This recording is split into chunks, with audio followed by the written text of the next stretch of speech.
हाँ, hello student. और मैं आर्यम उपाध्याय। और आज के अध्याय में हम पढ़ेंगे वाच्य, क्योंकि वाच्य का भी संस्कृत अनुवाद में महत्वपूर्ण स्थान है। वाच्य परिवर्तन किस प्रकार होगा, कैसे होगा, इसके बारे में हम अभी पढ़ेंगे। तो सबसे पहले तो मैं बताना चाहूँगा आपको कि वाच्य का अर्थ क्या है। तो वाच्य का अर्थ होता है कथन, अर्थात किसी बात को कहना, किसी वाक्य को कहना ही क्या कहलाएगा, वाच्य कहलाएगा। संस्कृत भाषा में वाच्य को 3 प्रकार से कहा जा सकता है। वाच्य को जिस प्रकार से कहा जाएगा उसी के अनुसार उसको अभिव्यक्त किया जाएगा। अर्थात वाच्य की परिभाषा यदि पूछी जाती है तो वाच्य किसे कहते हैं, तो कथन को ही वाच्य कहते हैं। हमारा जो कथन है, हम जिस प्रकार से वाक्य को व्यक्त कर रहे हैं, जिस प्रकार अपनी बात को पेश कर रहे हैं, वो क्या कहलाएगा, वाच्य कहलाएगा। वाच्य के 3 भेद होते हैं, कर्तरीवाच्य, कर्मवाच्य और भाववाच्य। कर्तरीवाच्य क्या होता है, कर्मवाच्य क्या होता है, भाववाच्य क्या होता है। तो कर्तरीवाच्य क्या होता है। कर्तरीवाच्य वह वाच्य है जहाँ कर्ता की प्रधानता होती है। कर्ता की प्रधानता से तात्पर्य है कर्ता की मुख्यता। जहाँ कर्ता मुख्य हो, अर्थात क्रिया का रूप जहाँ कर्ता के अनुसार प्रयुक्त किया जाता है, उसे हम कर्तरीवाच्य कहते हैं। तो जब हम परिभाषा लिखेंगे तो किस प्रकार लिखेंगे, तो परिभाषा के लिए लिखेंगे कि जहाँ क्रिया कर्ता के अनुसार प्रयुक्त होती है,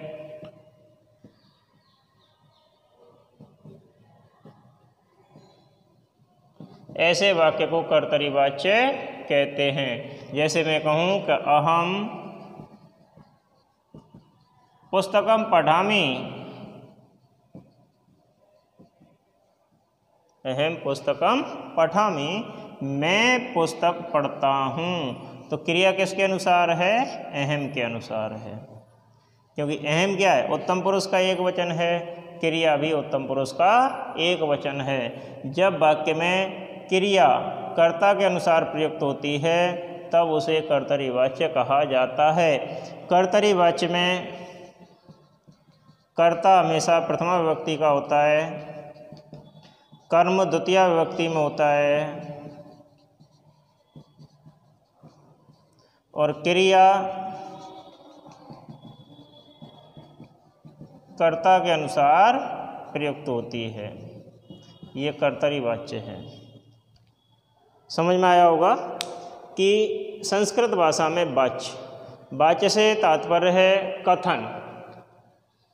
वाच्य के 3 भेद होते हैं, कर्तरीवाच्य, कर्मवाच्य, भाववाच्य।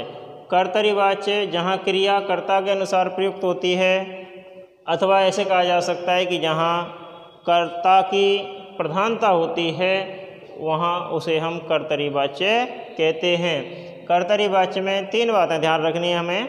कर्ता को प्रथमा विभक्ति में लिखा जाता है, कर्म को द्वितीया विभक्ति में लिखा जाता है और क्रिया कर्ता के अनुसार प्रयुक्त की जाती है। अब चलते हैं कर्मवाच्य। तो कर्मवाच्य में कर्म की प्रधानता होती है। कर्म से तात्पर्य है जहाँ क्रिया का रूप कर्म के अनुसार प्रयुक्त हो, वहाँ कर्मवाच्य होता है। तो जब हम परिभाषा लिखेंगे तो कर्मवाच्य की परिभाषा क्या है, तो हम लिख देंगे क्या, कि जहाँ क्रिया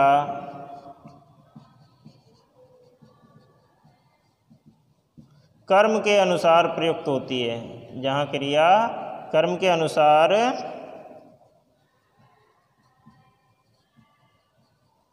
प्रयुक्त होती है उसे कर्मवाच्य कहा जाता है। कर्मवाच्य में कर्ता तृतीया विभक्ति का होता है। कर्मवाच्य में कर्ता तृतीया विभक्ति में होगा, कर्म प्रथमा विभक्ति का होगा और क्रिया कर्म के अनुसार प्रयुक्त होती है। तो ये तीन बातें ही हमें कर्म वाच्य में ध्यान रखनी है। तो ध्यान देने वाली बात क्या है कि जहाँ क्रिया कर्म के अनुसार प्रयुक्त होती है ऐसे वाक्य को कर्म वाच्य कहा जाता है। कर्म वाच्य में कर्ता तृतीय विभक्ति, कर्म में प्रथमा विभक्ति और क्रिया कर्म के अनुसार प्रयुक्त होती है। अब होता है भाववाच्य। भाववाच्य क्या है? तो भाववाच्य में भाव अथवा क्रिया की प्रधानता होती है। भाववाच्य में भाव की प्रधानता होती है, भाव को ही क्रिया कहा जाएगा। तो भाववाच्य में भाव की प्रधानता होती है अथवा क्रिया की प्रधानता होती है। भाववाच्य में कर्म नहीं होते। भाववाच्य में कर्म नहीं होता है, उसे हम भाववाच्य कहते हैं। तो जानने के लिए परिभाषा में हम क्या लिखेंगे कि भाववाच्य ऐसा कथन जहाँ क्या नहीं हो, कर्म नहीं हो। तो भाववाच्य में नंबर 1 कर्म नहीं होता है, ठीक है। क्रिया की प्रधानता होती है, क्रिया की प्रधानता होती है। तो भाववाच्य के लिए हम लिखेंगे कि जहाँ कर्म नहीं होता, केवल क्रिया की प्रधानता होती है, उसे हम भाववाच्य कहते हैं। तो कर्मवाच्य में जैसे उदाहरण लिखता हूँ मैं अभी कि अभी हमने लिखा कि अहम पुस्तकम पठामि, मैं पुस्तक पढ़ता हूँ। यदि इसी को परिवर्तित कर दिया जाए तो अहम को कर्मवाच्य में तृतीय विभक्ति में परिवर्तित करेंगे तो क्या हो जाएगा? मया। पुस्तकम कर्म है प्रथमा, तो प्रथमा में भी क्या रहेगा? पुस्तकम, ठीक है। क्रिया कर्म के अनुसार, तो कर्म क्या है? पुस्तक है। धातु क्या है? पठ है, तो पठ, पठ्यते, यानी मेरे द्वारा पुस्तक पढ़ी जाती है। मेरे द्वारा पुस्तक पढ़ी जाती है, यानी क्रिया किसके अनुसार है? पुस्तक के अनुसार है, पुस्तक पढ़ी जाती है, ठीक है। भाववाच्य में कर्म नहीं होता, अर्थात इसको यदि मैं लिखूं कि मया पठ्यते, किस प्रकार का वाच्य है? भाववाच्य, क्योंकि इसमें कर्म नहीं है, केवल क्रिया की प्रधानता है, पढ़ी जाती है। क्या पढ़ा जा रहा है इसका कोई पता नहीं है। तो ध्यान रखने योग्य बातें क्या हैं कि संस्कृत भाषा में वाच्य से तात्पर्य है कथन। इसके 3 भेद होते हैं, कर्तरी वाच्य, कर्मवाच्य और भाववाच्य। कर्तरी वाच्य में कर्ता की प्रधानता होती है, अर्थात क्रिया का रूप कर्ता के अनुसार प्रयुक्त किया जाता है। कर्म वाच्य में कर्ता की प्रधानता होती है, कहने से तात्पर्य क्रिया का रूप कर्म के अनुसार प्रयुक्त होगा। और भाव वाच्य में क्रिया की ही प्रधानता होती है, वहाँ कर्म नहीं होता है। तो अब हम क्या करेंगे कि यदि हमें कर्तवाच्य से कर्मवाच्य में वाक्य को परिवर्तित करना है, तब हम क्या करेंगे, तो उसके लिए मैं आपको लिखा देता हूँ, तो आप नोट कर लें।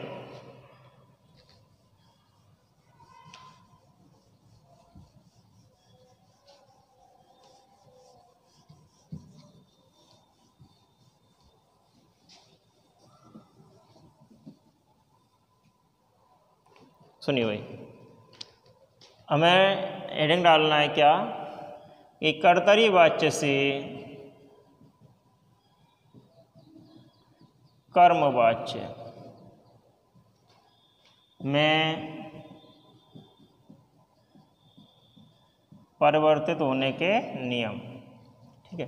कर्तरी वाच्य से कर्मवाच्य में किस प्रकार हमें वाक्य को बदलना है, उसके लिए क्या क्या हमें करना है, किस प्रकार से करना है। तो सबसे पहले है कि कर्तरी वाच्य में आए हुए कर्ता को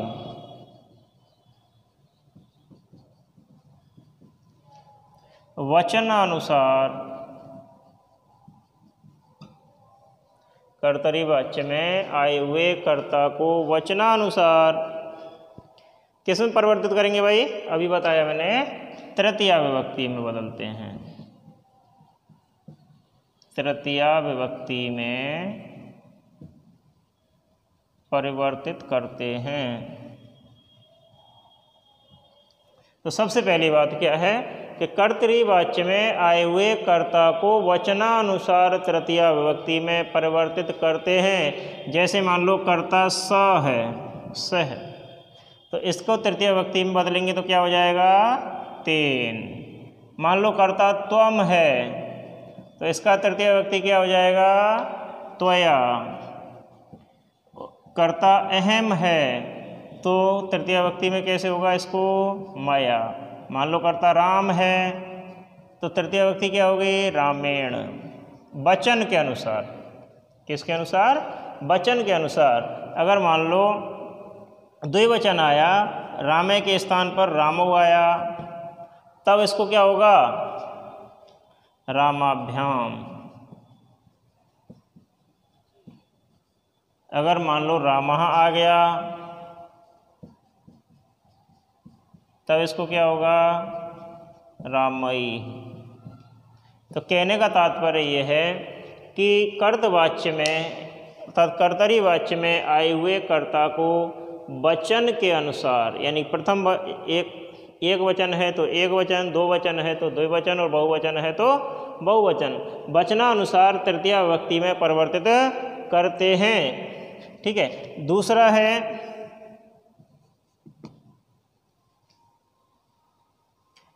कर्ता। पहला क्या हुआ? कर्ता को हम तृतीया विभक्ति में परिवर्तित करते हैं, किसके अनुसार? वचन के अनुसार। अब क्या करते हैं कि कर्तरी वाच्य में आए हुए कर्म को, तो हम लिखेंगे कि कर्तरी वाच्य में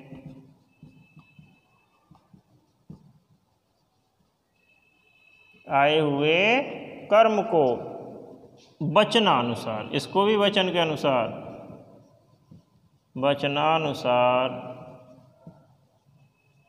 प्रथमा विभक्ति में बदलते हैं। किस में बदलते हैं? प्रथमा विभक्ति में परिवर्तित करते हैं। तो दूसरी बात क्या हुई? दूसरा बिंदु हमें ध्यान रखना है। पहला क्या है कि कर्ता को वचनानुसार प्रथमा विभक्ति में परिवर्तित करते हैं, तृतीया विभक्ति में परिवर्तित करते हैं, सॉरी, कर्ता को वचनानुसार तृतीया विभक्ति में परिवर्तित करते हैं। और दूसरा है कि कर्तवाच्य में आए हुए कर्म को वचनानुसार प्रथमा विभक्ति में बदल देते हैं। जैसे मान लो आ गया नृपम, तो क्या हो जाएगा? नृपः। ठीक है। आ गया मान लो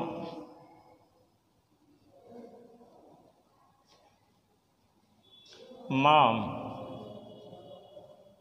तो क्या हो जाएगा प्रथमा विभक्ति में? अहम। ठीक है। तो ध्यान रखना है क्या कि कर्तवाच्य में आया हुआ जो कर्ता है उसको तृतीया विभक्ति में वचन के अनुसार बदला जाएगा। और नंबर 2 क्या है कि कर्तवाच्य में आए हुए कर्म को वचन के अनुसार प्रथमा विभक्ति में हम परिवर्तित कर देंगे।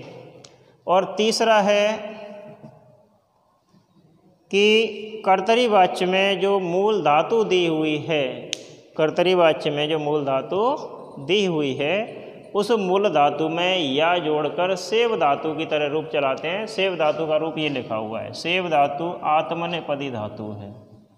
सेव धातु कैसी धातु है? आत्मनेपदी। ये प्रथम पुरुष, मध्यम पुरुष और उत्तम पुरुष, एक वचन, द्विवचन और बहुवचन। ठीक है। तो तीसरा पॉइंट हमें लिखना है कि कर्तरी वाच्य में दी हुई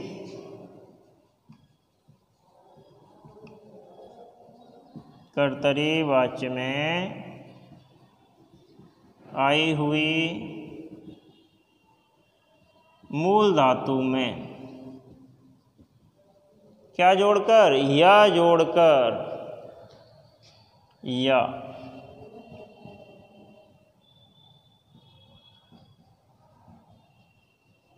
क्या जोड़कर? या जोड़कर सेव धातु की तरह रूप चलाते हैं। किसकी तरह रूप चलाते हैं? सेव धातु की तरह।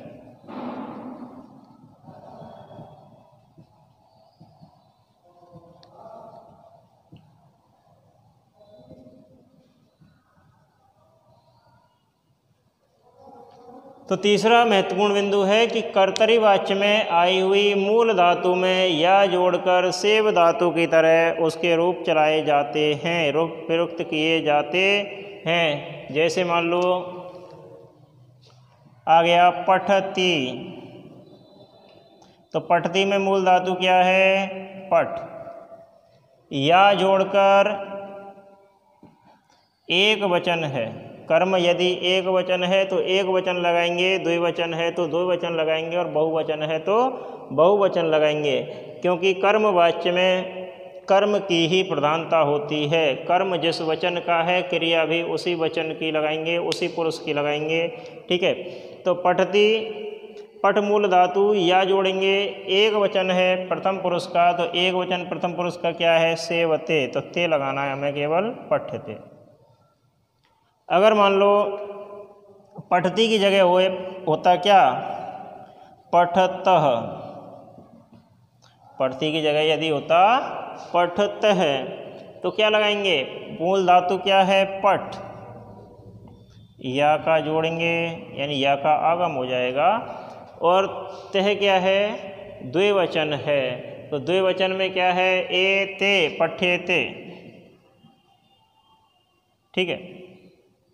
तीसरा, यदि मान लो पठते की जगह पठंती हो, तब क्या करेंगे हम? मूल धातु पठ, या और अंते, पठ्यन्ते।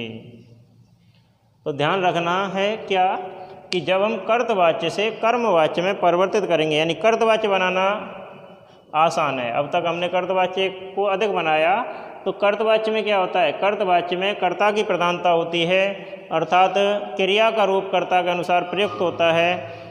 वहाँ कर्ता प्रथमा विभक्ति में होगा, कर्म द्वितीय विभक्ति में होगा, और क्रिया किसके अनुसार होगी? कर्ता के अनुसार होगी। लेकिन कर्मवाच्य में क्या होगा? कर्मवाच्य में कर्ता को तृतीय विभक्ति में बदलते हैं, कर्म को प्रथमा विभक्ति में बदलते हैं, और क्रिया में या जोड़कर सेव धातु की तरह रूप उसके प्रयुक्त किए जाते हैं। तो ये कर्तवाच्य से कर्मवाच्य में बदलने के नियम हैं। अब आप आसानी से किसी भी कर्तवाच्य को, कर्तरी वाच्य को कर्मवाच्य में परिवर्तित कर सकते हो।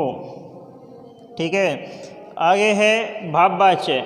भाववाच्य में कैसे बदलेंगे? तो देखो, भाववाच्य अकर्मक क्रियाओं में होता है। किस में बनता है? अकर्मक धातुओं से बनता है, अकर्मक क्रियाओं से बनता है भाववाच्य। तो इसमें कर्म का प्रयोग नहीं होता है। तो भाववाच्य में यदि हम लिखेंगे तो क्या लिखेंगे कि भाववाच्य अकर्मक धातुओं से बनता है, इसमें कर्म का प्रयोग नहीं होता है, और इसके जो नियम हैं वो किसके अनुसार होते हैं? कर्मवाच्य के अनुसार ही होते हैं। केवल इसमें कर्म नहीं होता है, अर्थात धातुओं को इसी प्रकार से चलाया जाता है जिस प्रकार से कर्तरी वाच्य से कर्मवाच्य में चलाई जाती हैं। यानी कर्मवाच्य में जिस प्रकार धातुएं चलाई जाती हैं या जोड़कर, उसी प्रकार भाववाच्य में भी या जोड़कर धातुएं चलाई जाती हैं। तो ये तो हुआ कर्तवाच्य से कर्मवाच्य में परिवर्तित करने का नियम।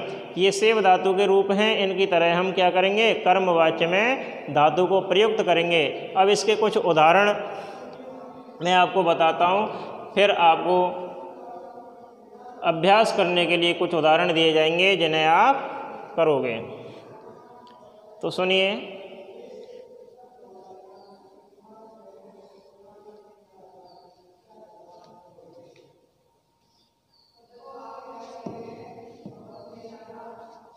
तो देखो, जैसे मैं कहूँ कि त्वम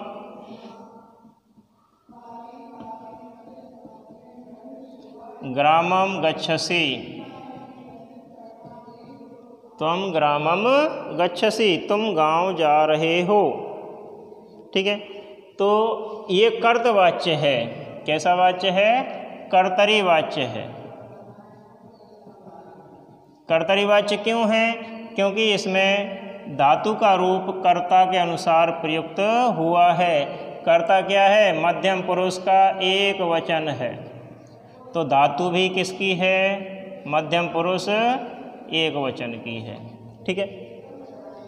तो जब कर्ता के अनुसार क्रिया का प्रयोग होता है तब उसे हम कर्तरी वाच्य कहते हैं। अब मान लो हमें वाच्य परिवर्तन करवाया जा रहा है और हमसे कहा जाए कि इसको कर्म वाच्य में परिवर्तित करना है।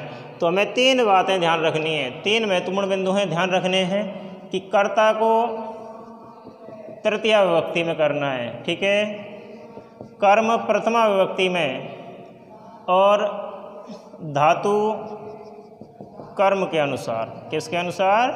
कर्म के अनुसार। तो देखो त्वम को जब हम तृतीया विभक्ति में परिवर्तित करेंगे तो क्या हो जाएगा? त्वया। ग्रामम प्रथमा विभक्ति में ग्रामः, ठीक है। गच्छसि इसमें मूल धातु क्या है? गम। मूल धातु क्या है? गम। अब गम को हमें परिवर्तित करना है किस प्रकार से? ग्राम के अनुसार। तो ग्राम क्या है? प्रथमा विभक्ति का एक वचन है। प्रथमा विभक्ति का क्या है? एक वचन। तो एक वचन ही हम इसमें लगाएंगे, इधर या का आगम करेंगे और एक वचन लगाएंगे तो क्या हो जाएगा? गम्यते। इसको ऐसे भी लिखा जा सकता है, गम्यते। ये हो गया कर्मवाच्य। कितना आसान है, ठीक है। तो पहली बात क्या है कि कर्ता को तृतीया विभक्ति में बदलेंगे, कर्म को प्रथमा विभक्ति में बदल देंगे और क्रिया में या जोड़कर उसको सेव धातु की तरह रूप चलाए जाएंगे। ये कर्मवाच्य है। और यदि हमें इसी को भाववाच्य में बदलना हो तो केवल कर्म को हटाना है और इस प्रकार लिख देना है त्वया गम्यते, त्वया गम्यते। और ये हो गया भाववाच्य। तो इस प्रकार से हम वाच्य परिवर्तन करेंगे। अब जैसे मान लो मैं लिखता हूं कि सह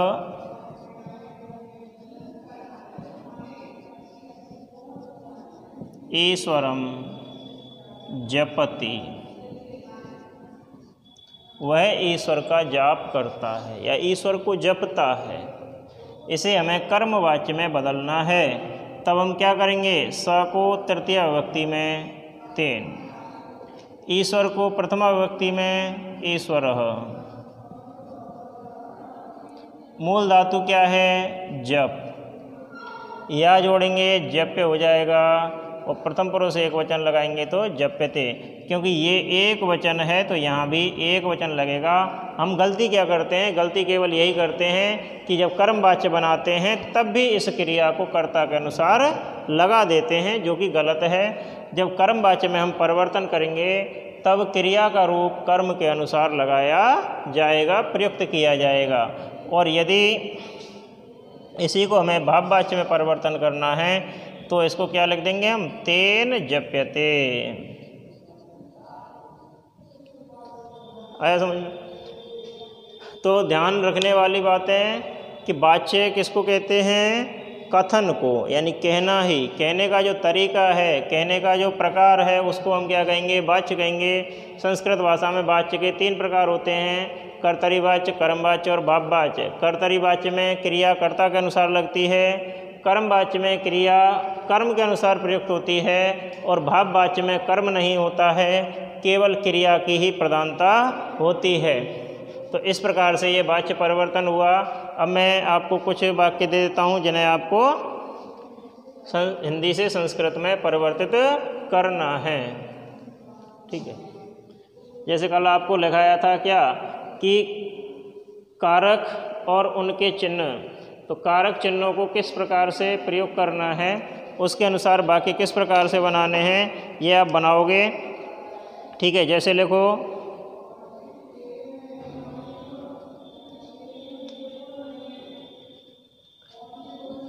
बालकों में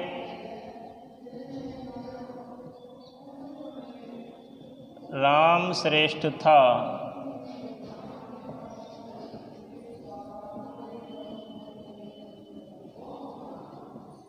शाखाओं से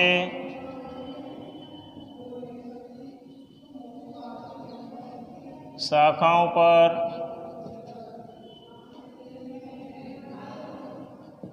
बानर कूदते हैं,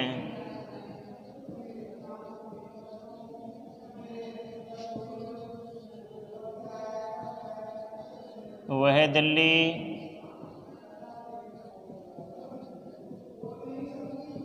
जाएगा। छात्राएं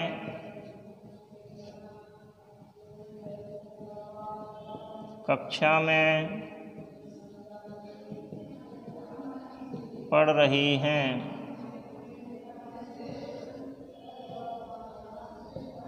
चार बालिकाएं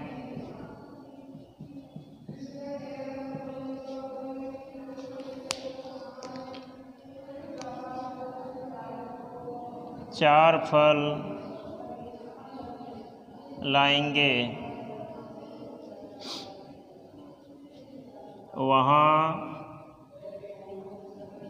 कमरों में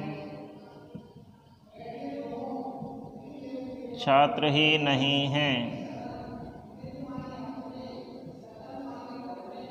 गायें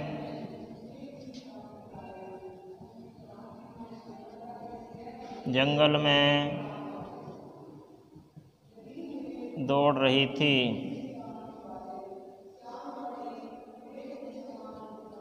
बगीचे में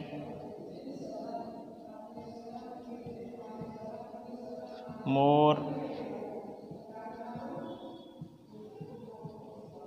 नाच रहा है।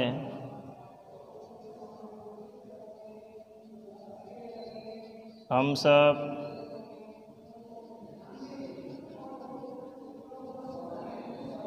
महाविद्यालय कब जाएंगे?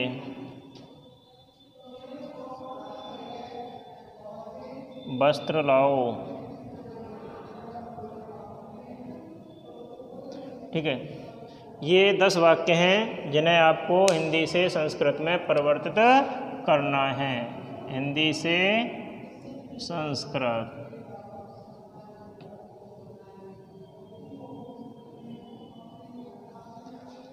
आज के लिए इतना ही। धन्यवाद।